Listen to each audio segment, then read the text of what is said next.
Assalamualaikum warahmatullahi wabarakatuh. Bismillah, alhamdulillah. Allazi waqafa wassalatu wassalamu ala nabiyil mustafa wa ala alihi wa sahbihi ahli sidqi wal wafa. Wassalatu wassalamu ala asyrafil anbiya'i wal mursalin sayyidina Muhammadin wa ala alihi wa sahbihi ajma'in, amma ba'du.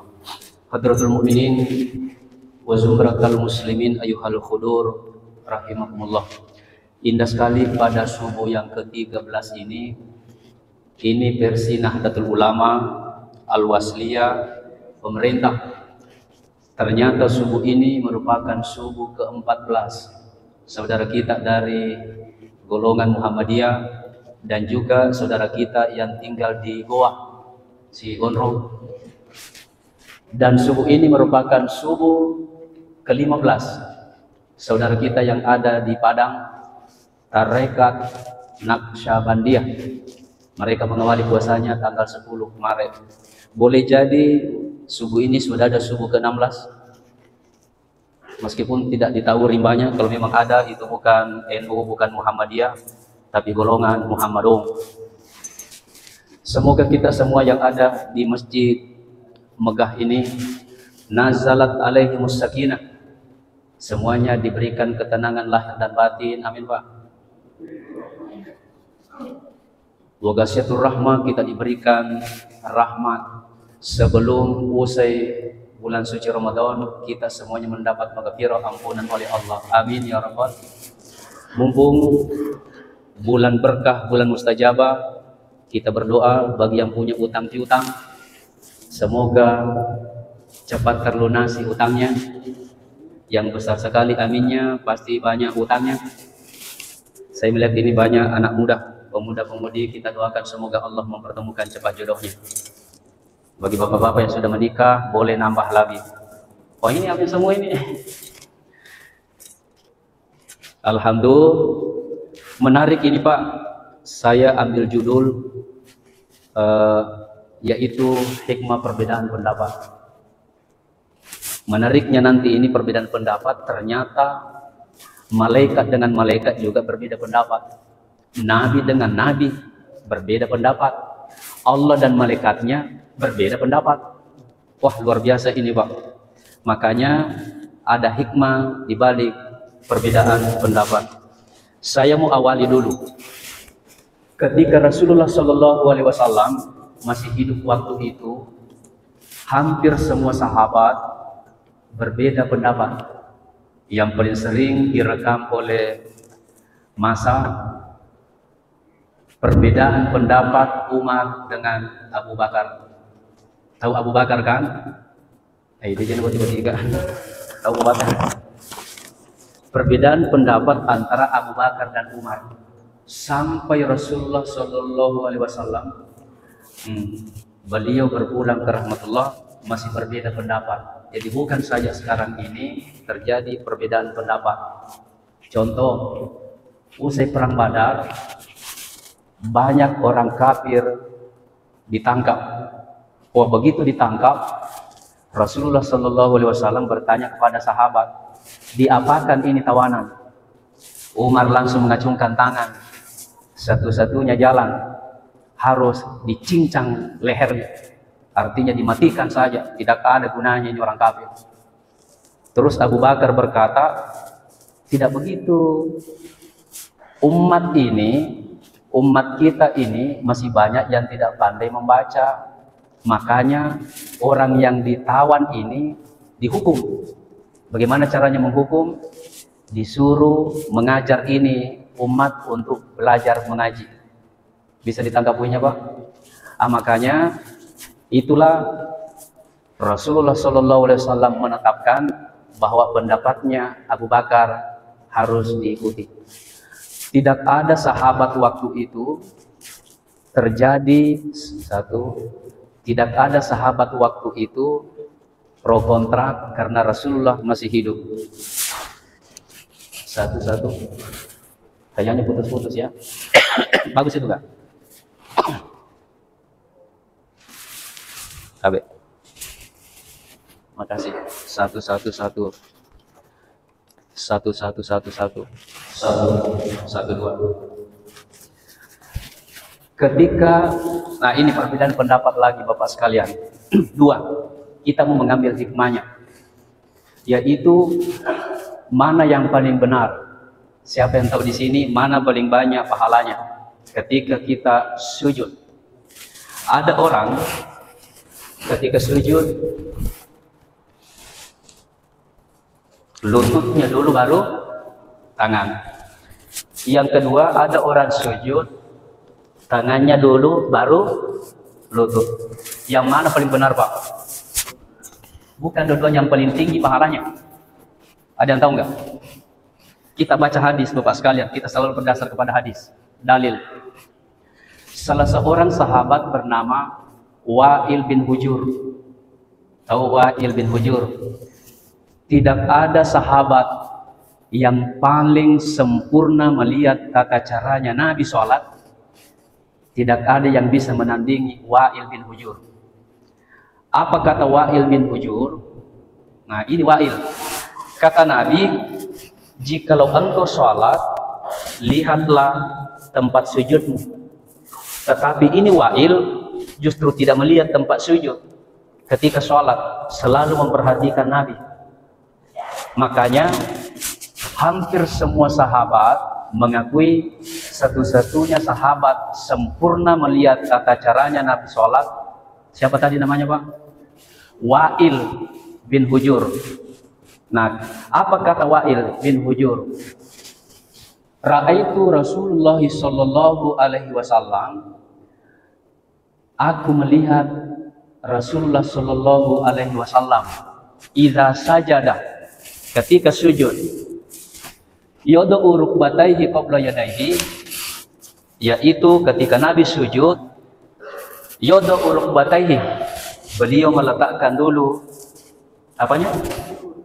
Lututnya baru tangan. Ini satu hadis tidak ada pertentangan oleh kaum atau jumhur ulama. Sudah paham poinnya, Pak? Nah, dua, siapa yang tidak kenal namanya Abu Hurairah?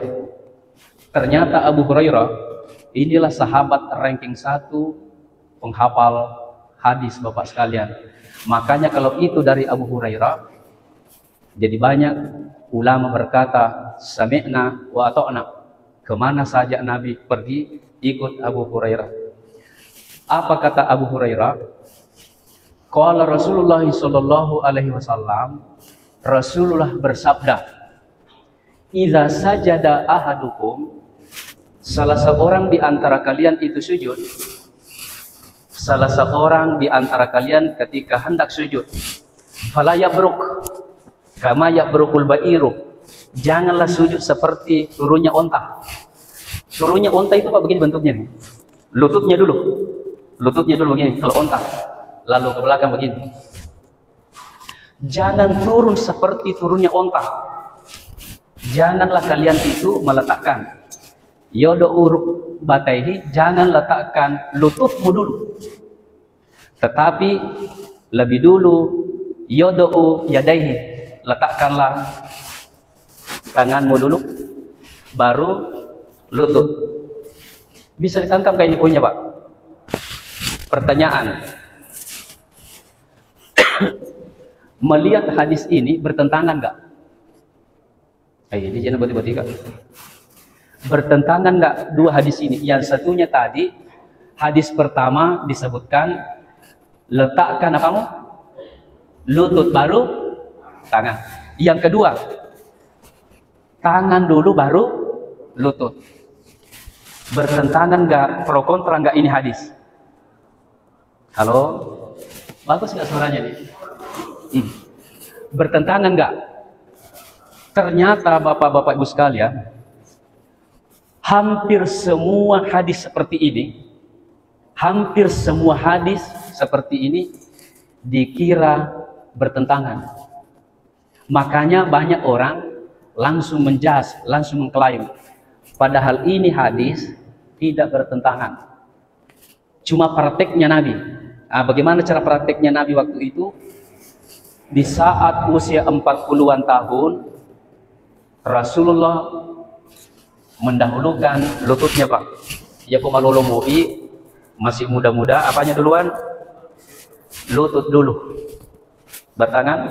Tetapi kalau sudah tua waktu itu menjelang usia senja Nabi, didahulukanlah tangannya. Ini tidak bertentangan. Cuma kadang-kadang orang melihat hadis seperti ini bertentangan, itulah yang di blow up. Bisa ditangkap Pak ya? Jadi jangan turun seperti turunnya onta. Sedikit saya singgung tentang turunnya onta. Tidak ada binatang di muka bumi ini sehebat onta Pak. Makanya kita disuruh untuk memperhatikan onta. Afala yanzuruna ilal ibili kaifa khuliqat. Apakah kalian tidak memperhatikan bagaimana onta itu diciptakan? Ada yang tahu kehebatannya Pak? Ada yang tahu enggak kehebatannya onta? Ucapkan dulu Masya Allah. Ucapkan dulu Pak. Masya Allah. Luar biasa Pak. Tidak ada binatang di muka bumi ini menyaingi kehebatannya onta. Onta bisa hidup tanpa makan selama 3 minggu. 3 minggu tanpa makan bisa hidup. Sekali makan langsung dimasukkan ke punuknya sebagai pencadangan. Tetapi ketika onta itu makan, jalan instingnya, kiri kanan ada makanan, langsung dimasukkan ke lambungnya. Tetapi tidak ada makanan di sekitarnya, langsung di pencadangan. Onta bisa hidup tanpa minum selama 3 minggu Pak. Masya Allah, betul-betul ini onta. Yang ketiga kehebatannya onta, ini karena tadi ada kata onta, makanya saya singgung sedikit sebagai wawasan. Onta Bapak sekalian, ketika datang terjangan badai, di gurun itu 24 negara Arab. Semuanya memakai bahasa Arab, cuma dialeknya saja itu berbeda. Arab Saudi, Lubnan, Oman, Yaman, Bahrain, 24 negara Arab. 3 gurun, 3 cuaca. Yang pertama, cuaca panas sampai 52 derajat Pak. Mau setengah mendidih. Di gurun itu sampai kurang lebih 75 derajat. Itu lampu-lampu mobil Pak meleleh. Tapi datang musim dingin. Inilah tentara-tentara kita pasukan PBB. Banyak yang meninggal bukan karena baku tembak, disebabkan karena cuaca dingin. Luar biasa Pak, itu cuaca dingin. Yang paling bahaya antara panas dan dingin. Inilah yang paling bahaya ini, yaitu musim debu, peralihan. Pesawat-pesawat tidak akan bisa terbang disebabkan jarak pandang itu hanya kurang lebih 1 kilometer Pak. Debu-debu naik. 3 musim. Saya pernah lihat juga Afrika, ternyata 2 musim di situ Pak. Mabolo mana tahu, mabolo kepu. Karena 2 musim. Pertama musim panas, yang kedua panas sekali. Luar biasa Pak. Sehebat-hebat musim mereka, lebih hebat musimnya Makassar. 5. Nomor Siti musim durian. Nomor 2 musim Pak Gosip. Nomor 3 musim janda.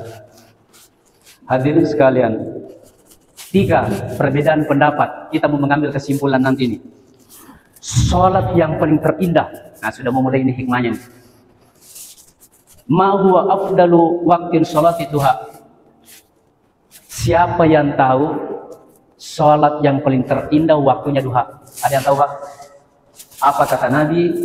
Hina tarmadul bisoluh. Sholat duha yang paling terindah adalah ketika anak onta kepanasan. Siapa yang tahu anak onta kepanasan? Cuma 2. Cuma 2 yang tahu onta kepanasan. Apa Pak Hamid? Mamanya.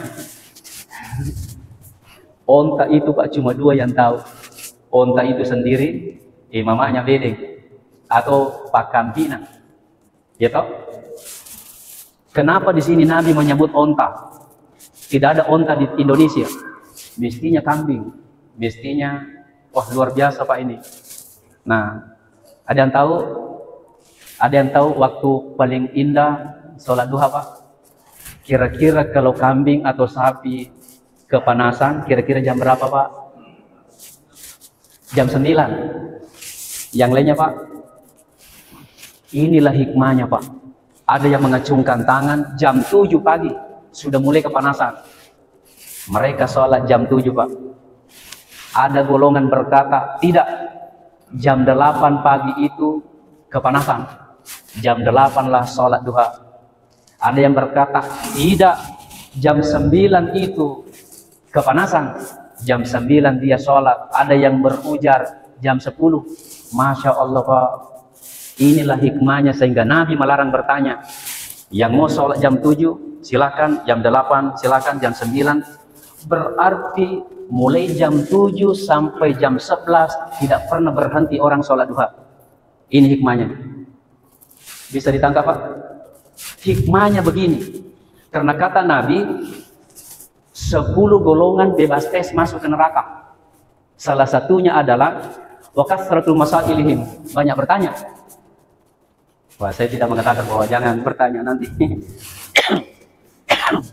Kita patut bersyukur Bapak sekalian, para sahabat waktu itu tidak banyak bertanya. Apa yang terjadi Pak seandainya banyak bertanya? Man rasa nih, mau tahu hikmahnya enggak? Jangan banyak bertanya. Kata Nabi, apapun yang saya sampaikan kepadamu, sami'na wa ata'na, dengarkan, kerjakan saja tanpa cencong. Contohnya umatnya Musa alaihissalam ini Pak, tidak ada nabi paling terbanyak disebutkan di dalam Quran. Musa. Tidak ada nabi paling banyak musuhnya. Yang paling hebat kecuali Musa. Coba Pak Fir'aun, satu-satunya orang mengaku Tuhan adalah lawannya Musa. 73 kali disebutkan dalam Quran ini Fir'aun. Siapa lagi lawannya Musa? Qarun. Siapa yang tidak kenal Qarun? Harta bendanya Pak. Kuncinya saja itu ratusan onta tidak mampu bawa. Siapa yang tidak kenal Haman?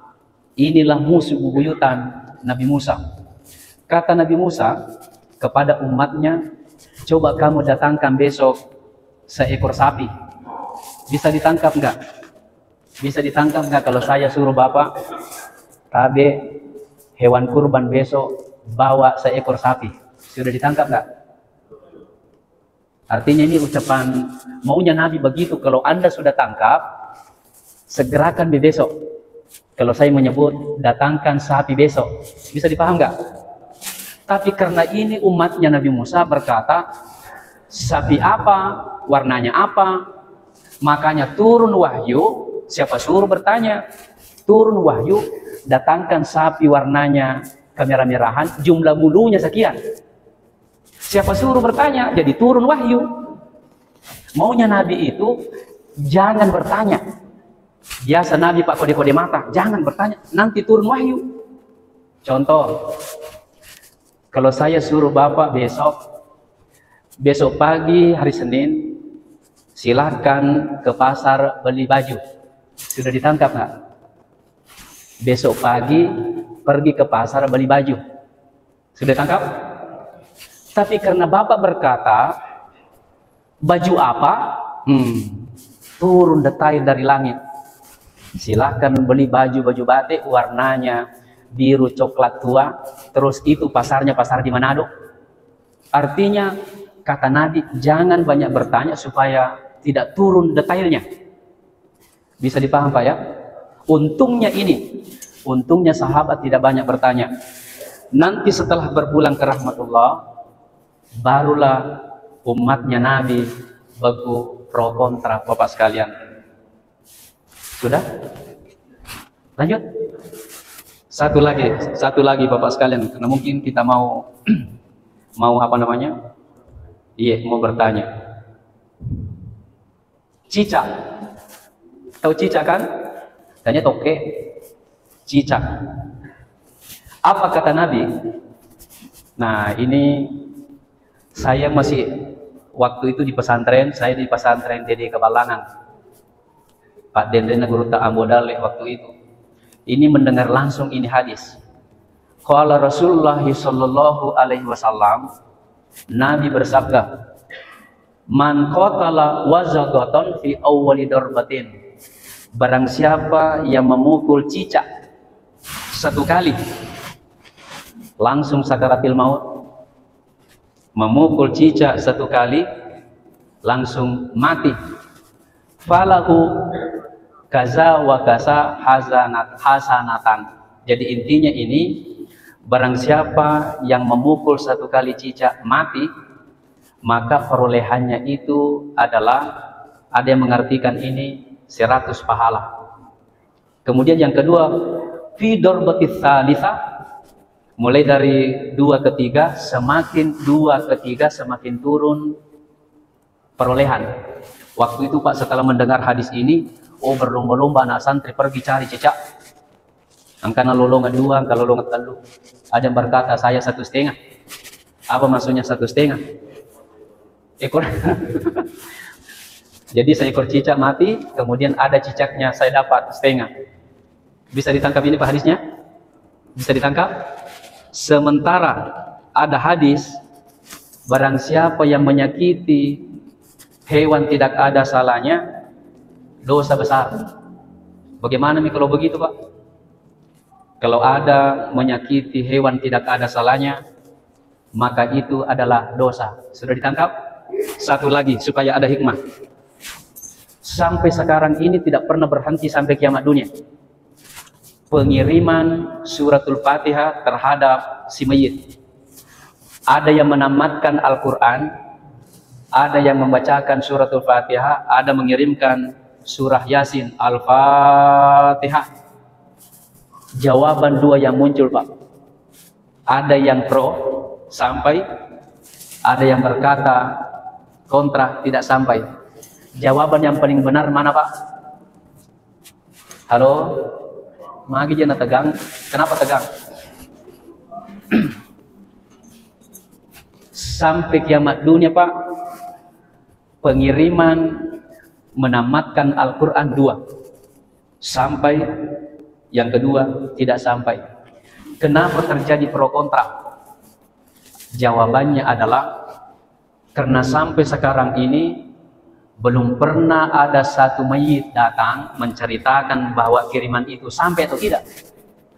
Itu aja masalahnya. Tetapi sesuai hasil bacaan saya, sampai Pak.